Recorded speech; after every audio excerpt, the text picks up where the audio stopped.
Hello everyone, good morning. Let me introduce myself. My name is Rahmamila Antika. Here I will present about the analysis macroeconomic global US.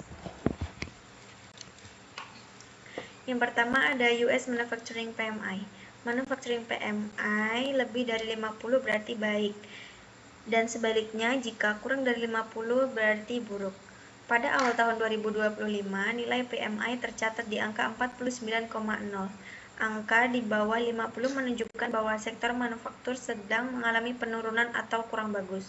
Menurut saya, bukan waktu yang tepat untuk berinvestasi pada saat ini karena dengan PMI di bawah 50 itu artinya sektor manufaktur sedang mengalami penurunan aktivitas ekonomi. Yang selanjutnya ada US GDP. Lebih tinggi berarti lebih baik. Grafik ini memperlihatkan pertumbuhan GDP yang kuat pada awal tahun 2021. Diikuti oleh fluktuasi sepanjang tahun 2025 hingga 2025. Pada awal tahun 2025, pertumbuhan GDP terlihat relatif stabil, tetapi tidak menunjukkan pertumbuhan yang signifikan seperti pada awal tahun 2021. Menurut saya cukup bagus untuk berinvestasi meskipun tidak tinggi. Pertumbuhan ekonomi cenderung stabil menunjukkan bahwa ekonomi tidak sedang mengalami resesi sehingga ada peluang untuk mendapatkan keuntungan. Yang selanjutnya ada US Initial Jobless Claims. Pada tahun 2020 hingga 2021, terjadi lonjakan besar klaim pengangguran pada awal periode grafik. Kemungkinan besar disebabkan oleh pandemi COVID-19 yang menyebabkan banyaknya PHK. Pada tahun 2021, setelah lonjakan tersebut, klaim pengangguran menurun secara signifikan seiring dengan pemulihan ekonomi dan pembukaan kembali bisnis. Dari tahun 2022 hingga 2025, klaim pengangguran cenderung stabil di level yang relatif rendah. Ini menunjukkan bahwa pasar tenaga kerja cukup stabil selama periode ini. Yang selanjutnya ada US inflation. Januari 2021 dimulai dengan beberapa bulan fluktuasi, bahkan ada beberapa bulan deflasi kecil di bawah 0.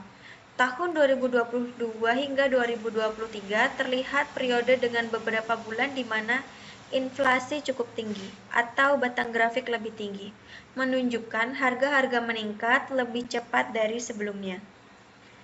Tahun 2024 hingga 2025, grafik mulai menunjukkan pola yang lebih stabil, dengan fluktuasi yang lebih kecil dibandingkan periode sebelumnya. Ini mengindikasikan bahwa inflasi mulai terkendali atau stabil. Di sini ada kesimpulan. Yang pertama ada manufacturing PMI. Menurut PMI, bukan waktu yang tepat untuk berinvestasi pada saat ini karena dengan PMI di bawah 50 itu artinya sektor manufaktur sedang mengalami penurunan aktivitas ekonomi. Yang kedua ada GDP. Jika dilihat dari GDP juga cukup bagus untuk berinvestasi meskipun tidak tinggi. Pertumbuhan ekonomi cenderung stabil menunjukkan ekonomi tidak sedang mengalami resesi sehingga ada peluang untuk bisa mendapatkan keuntungan. Yang ketiga ada initial jobless claims. Jika dilihat dari sisi tenaga kerja, orang-orang di US sudah mulai stabil dan mulai bekerja lagi dan menunjukkan ekonomi juga sudah jalan lagi, jadi bagus jika ingin berinvestasi. Yang keempat ada inflation. Grafik pada inflation menunjukkan pola yang stabil, maka cukup bagus jika ingin berinvestasi. Di sini ada tarif Trump. Tarif Trump adalah kebijakan tarif impor baru yang diberlakukan oleh Presiden Amerika Serikat Donald Trump pada April 2025, berupa pungutan pajak tambahan terhadap barang-barang impor dari berbagai negara, termasuk Indonesia. Kebijakan ini dikenal juga sebagai tarif resiprokal atau reciprocal tariffs dan diterapkan untuk memperkuat posisi ekonomi US serta melindungi tenaga kerja domestik. Kebijakan tarif ini tinggi akan jadi pukulan keras bagi Indonesia yang dikenakan bea masuk sebesar 32%. Beberapa negara termasuk Indonesia dikenakan tarif timbal balik karena Indonesia mengenakan tarif terhadap barang di US yang masuk ke wilayah Indonesia. Bagi eksportir Indonesia, kebijakan tarif impor baru ini bukan sekedar angka di atas kertas. Industri tekstil, alas kaki, furnitur, karet, hingga perikanan selama ini mengandalkan pasar US sebagai salah satu tujuan utama ekspor. Selanjutnya ada dampak dari tarif Trump. Dampaknya bagi Indonesia, tarif Trump dapat memicu inflasi jika harga barang dan jasa secara umum mengalami kenaikan. Kenaikan harga juga dapat mempengaruhi sektor usaha, terutama UMKM yang mungkin akan kesulitan bersaing dengan produk impor yang lebih mahal dan akibatnya akan banyak UMKM yang gulung tikar. Selanjutnya ada dampak bagi warga Amerika Serikat. Kebijakan tarif menciptakan ketidakstabilan ekonomi dunia. Kebijakan ini mengganggu pasokan bahan baku dan membebani masyarakat US. Terjadi lonjakan inflasi sangat mempengaruhi warna US. Berikutnya ada TKDN atau tingkat komponen dalam negeri. Adalah presentasi nilai komponen suatu produk atau jasa yang berasal dari dalam negeri Indonesia.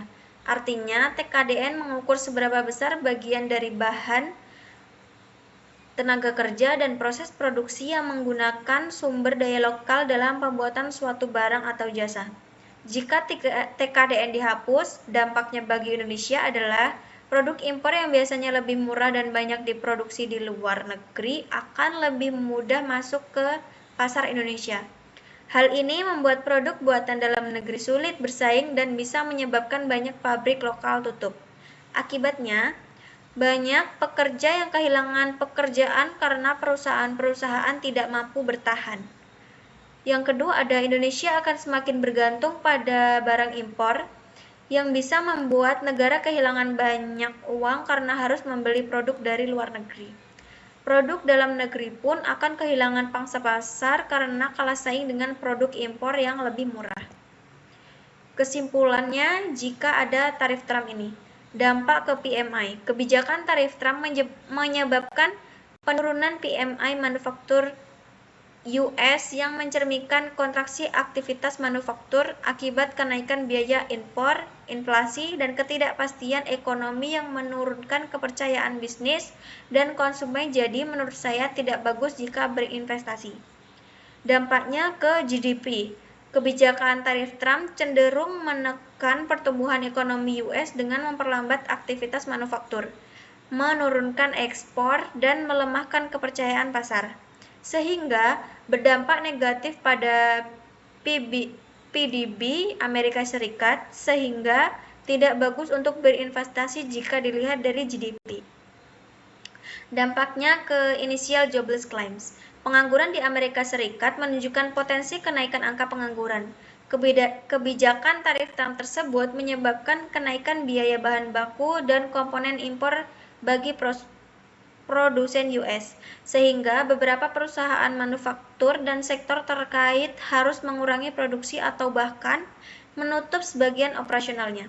Hal ini berdampak langsung pada pemutusan hubungan kerja atau PHK dan meningkatnya jumlah pengangguran, terutama di sektor manufaktur dan pertanian yang sangat terdampak oleh tarif, sehingga bukan waktu yang tepat untuk berinvestasi. Dampaknya ke inflation. Kebijakan tarif Trump berpotensi meningkatkan inflasi di US karena kenaikan biaya impor dan produksi. Meskipun secara bersamaan memperlambat pertumbuhan ekonomi dan menurunkan daya beli konsumen, tetap tidak bagus jika ingin berinvestasi. Oke, selanjutnya ada macroeconomic analysis of Indonesia. Yang pertama ada manufacturing PMI Indonesia, yaitu indikator ekonomi yang mengukur aktivitas mengajar pembelian di sektor manufaktur atau jasa suatu negara. Pada April 2025, nilai PMI Indonesia mengalami lonjakan yang signifikan, terlihat dari batang yang sangat tinggi, mendekati angka 53, menunjukkan ekspansi kuat di sektor manufaktur Indonesia. Pada Mei 2025, nilai PMI menurun cukup tajam dibandingkan bulan sebelumnya.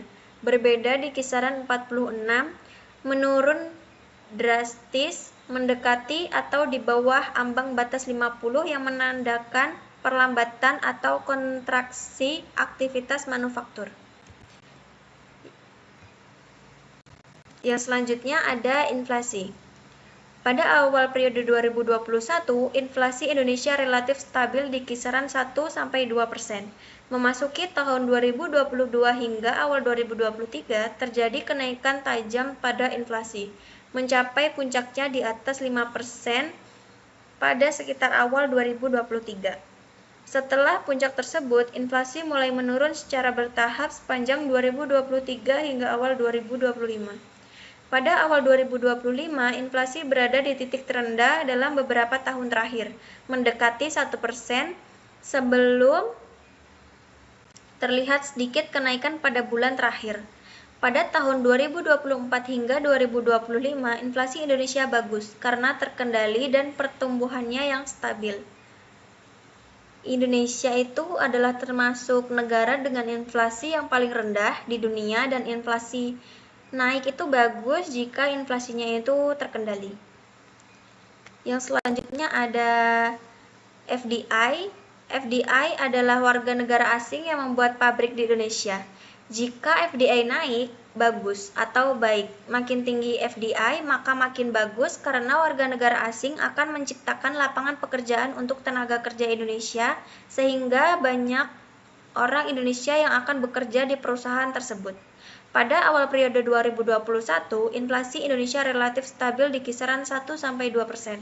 Memasuki tahun 2022 hingga awal 2023, terjadi kenaikan tajam pada inflasi, mencapai puncaknya di atas 5% pada awal 2023. Grafik ini memperlihatkan bahwa pertumbuhan investasi asing di Indonesia sangat fluktuatif dalam beberapa tahun terakhir. Ada periode lonjakan besar investasi, tetapi juga terdapat masa-masa pertumbuhan rendah atau bahkan negatif.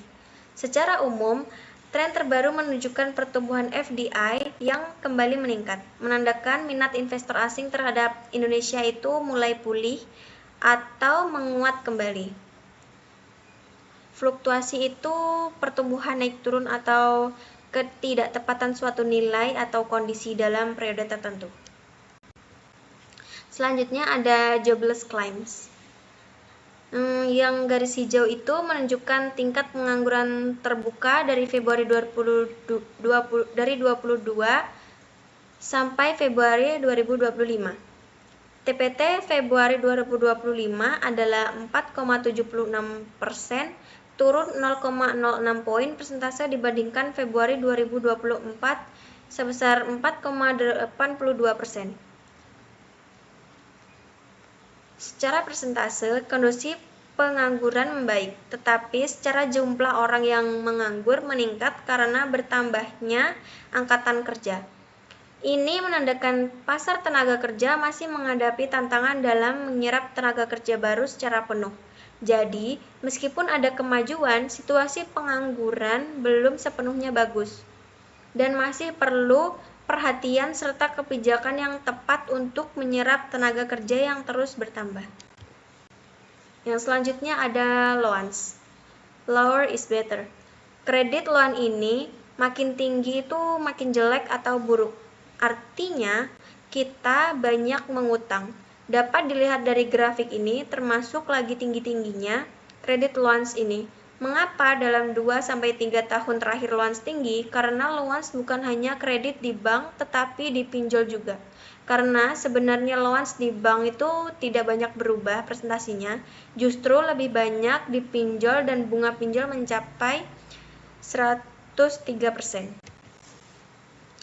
Yang keenam ada car sales. Pada periode sekitaran pertengahan tahun lalu, sekitar Juni sampai Juli, terjadi lonjakan sangat tajam pada pertumbuhan penjualan mobil, dengan puncak yang sangat tinggi sehingga mendekati 1.500%. Setelah puncak tersebut, pertumbuhan penjualan mobil menurun drastis dan kembali ke level yang jauh lebih rendah, bahkan mendekati atau di bawah 0% pada beberapa periode tertentu. Sepanjang sisa periode, grafik menunjukkan pertumbuhan yang stabil dan rendah, bahkan sempat berada di zona negatif atau penurunan penjualan dibanding tahun sebelumnya.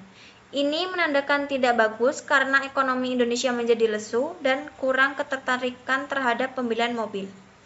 Yang selanjutnya ada motorbike. Pada awal grafik, sekitar Februari sampai Maret, terdapat lonjakan yang sangat tinggi pada pertumbuhan penjualan sepeda motor. Terlihat dari satu batang yang jauh lebih tinggi dibanding periode lainnya. Setelah puncak tersebut, grafik menunjukkan penurunan yang sangat-sangat drastis dan penjualan kembali ke level yang jauh lebih rendah serta stabil. Sepanjang sisa periode hingga bulan Mei, pertumbuhan penjualan sepeda motor relatif stabil dan rendah, tanpa lonjakan besar lainnya. Kondisi penjualan sepeda motor saat ini tidak bagus karena mengalami penurunan yang signifikan dan tren yang menurun baik di pasar domestik maupun ekspor. Penurunan ini menunjukkan tantangan yang cukup besar bagi industri sepeda motor di Indonesia pada tahun 2025. Yang selanjutnya ada retail sales. Retail sales adalah penjualan barang dan jasa secara langsung kepada konsumen akhir untuk digunakan pribadi atau kebutuhan rumah tangga. Bukan unit dijual kembali, contohnya seperti Alfamart, Indomart, atau toko kelontong. Pada awal grafik sekitar akhir tahun sebelumnya, pertumbuhan penjualan retail berada di zona negatif, bahkan sempat turun tajam hingga mendekati minus 20%. Ini menandakan penjualan retail turun drastis dibandingkan periode yang sama tahun sebelumnya. Setelah periode penurunan tajam, grafik menunjukkan pemulihan yang sangat signifikan. Batang-batang grafik naik ke zona positif, bahkan beberapa kali mencapai pertumbuhan di atas 10%. Setelah puncak pertumbuhan, grafik menunjukkan fluktuasi, kadang naik ke zona positif, kadang juga turun ke zona negatif, namun tidak sedalam periode awal. Dalam beberapa bulan terakhir, pertumbuhan penjualan retail ini tuh cenderung stabil di sekitaran 0. Artinya, tidak ada pertumbuhan signifikan maupun penurunan tajam dibandingkan tahun sebelumnya.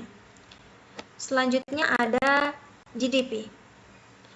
GDP seberapa banyak barang-barang diproduksi di dalam negeri semakin tinggi, artinya ekonomi tumbuh.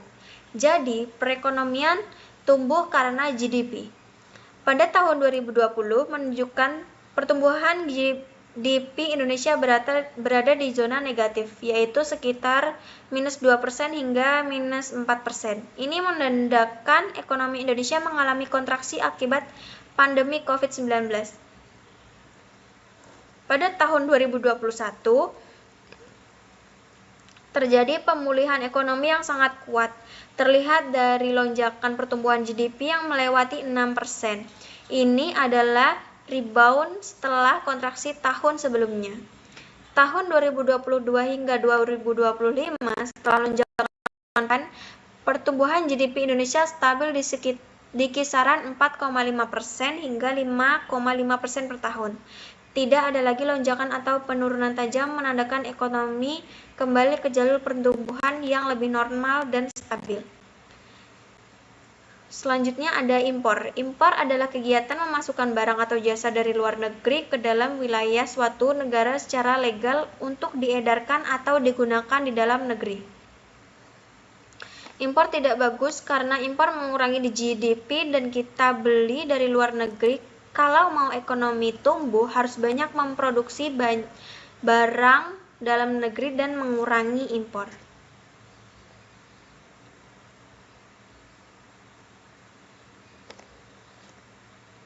Pada tahun 2022 hingga 2023, pertumbuhan impor masih positif, namun tidak mulai menurun secara bertahap. Tidak ada lagi lonjakan tinggi tahun sebelumnya, menandakan ekonomi mulai stabil. Pada 2023 hingga 2025, grafik menunjukkan fluktuasi kecil di sekitaran angka 0, baik sedikit positif maupun negatif, menandakan pertumbuhan impor cenderung stabil tanpa kenaikan atau penurunan yang tajam. Sesekali terjadi pertumbuhan negatif, namun tidak sedalam masa pandemi. Selanjutnya ada ekspor. Ekspor adalah kegiatan menjual atau mengirim barang dan jasa dari suatu negara ke negara lain.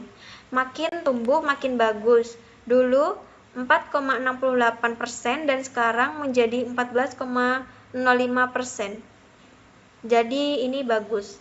Ekspor Indonesia mengalami lonjakan pertumbuhan yang sangat tinggi, beberapa kali mencapai lebih dari 50%. Hal ini didorong oleh pemulihan ekonomi global pasca pandemi, kenaikan harga komoditas, dan meningkatnya permintaan dari luar negeri. Setelah periode pertumbuhan tinggi, terjadi penurunan tajam pada pertumbuhan ekspor, bahkan sempat masuk ke zona negatif.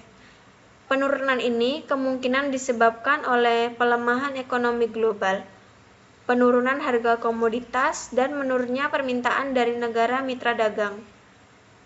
Pertumbuhan ekspor cenderung stabil di sekitaran 0 dengan fluktuasi yang kecil. Artinya, ekspor tidak mengalami turun drastis. Ekspor cenderung stagnan atau tumbuh sangat-sangat tipis. Yang selanjutnya ada kesimpulan. Yang pertama ada PMI. Berdasarkan data PMI terbaru yang menurun dan masuk ke zona kontraksi, sebaiknya menunda dulu untuk berinvestasi di sektor manufaktur sampai ada tanda-tanda pemulihan. Namun, tetap pantau perkembangan berikutnya untuk mengambil keputusan yang lebih tepat. Yang kedua ada inflation. Jika dilihat dari data terakhir investasi, masih cukup menarik karena inflasi terkendali dan masih stabil. Yang ketiga ada FDI. Lebih baik tetap berinvestasi karena tren FDI yang menunjukkan positif menunjukkan peluang ekonomi Indonesia masih menarik.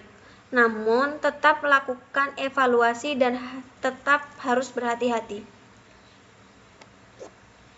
Yang keempat ada jobless claims. Lebih baik tetap berinvestasi karena kondisi tenaga kerja yang membaik dan pengangguran yang turun menunjukkan ekonomi Indonesia sedang dalam tren positif sehingga peluang investasi saat ini cukup baik.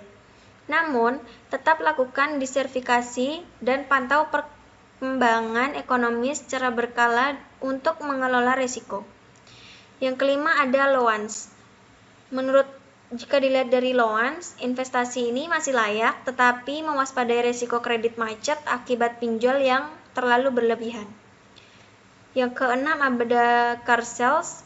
Lebih baik berhati-hati dan selektif dalam berinvestasi, terutama di sektor otomotif. Untuk saat ini, hindari investasi di sektor mobil atau otomotif sampai ada tanda-tanda pemulihan yang konsisten. Yang ketujuh ada motorbike sales.